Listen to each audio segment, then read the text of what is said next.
So after all the calculations, I would need close to $1 million to safely retire at a 3% withdrawal rate with a 2.4% risk of failure. Hello, so this is how I calculate the amount of money I need in order to safely retire. I start off with my monthly expenses. Item 1 is rent, which I pay $2,500 a month, but I split that, so I'm paying $1,250. Then I have a cell phone plan here, which I pay around $23.45. Next is the internet bill, which is around $68. Then is my food expense, and including groceries and eating out, that's around $500 a month, looking back at all my previous month's expenses. I have a bike share, which costs around $100 a year, so that's around $8.5 a month. And then is the dentist, and I go 3 times a year for $200 one time. That's $600 a year. Dividing that by 12, it's around $50. And then there's miscellaneous expenses, which fluctuates month to month, but I can estimate that to $100, and that could be adjusted if I'm meeting my budget or not. Which gives me a monthly expense around close to $2,000, and to get the yearly one, we just multiply that by 12. So now we have a yearly expense. In order to get a good withdrawal number here, we use a tool provided by this guy here from Early Retirement Now, Karsten, I think.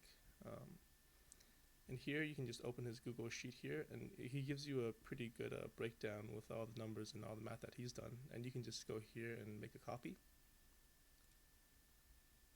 and adjust the numbers according to what you need in your retirement. So I'm looking at a 100% stock portfolio, so I can change this number to 100%, changing that to 0%.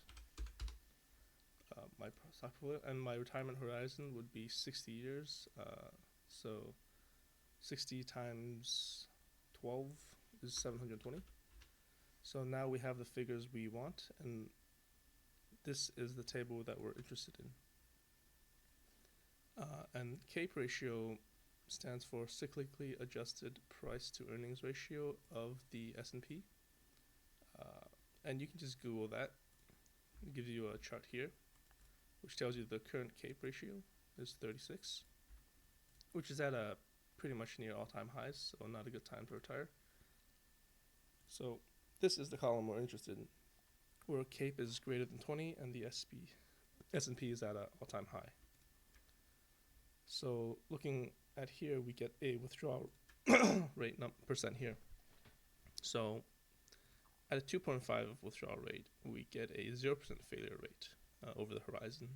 That's looking at historical performance, historical rates. And the often cited 4% rule, we actually get a 37% failure rate. So that's pretty high if we sustain a withdrawal of 4%. So going back to our spreadsheet, so if we want a 4% withdrawal rate, we can calculate a multiplier for it like this. It's equal to 1 divided by the withdrawal rate. And we end up with a final portfolio value,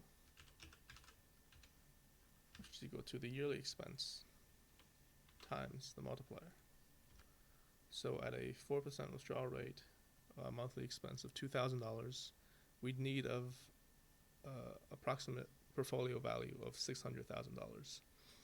And looking at the risk factor of 4%, we get about a 37% failure at that rate.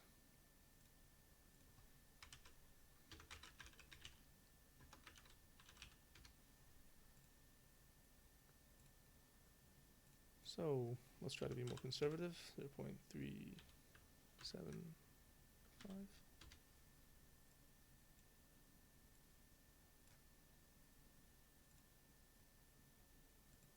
Calculate the multiplier for this, changes, and then we fix the value here so that it's always at the portfolio. Autofill. So at the current monthly expense of $2,000, in order to be absolutely safe at a 0% failure rate,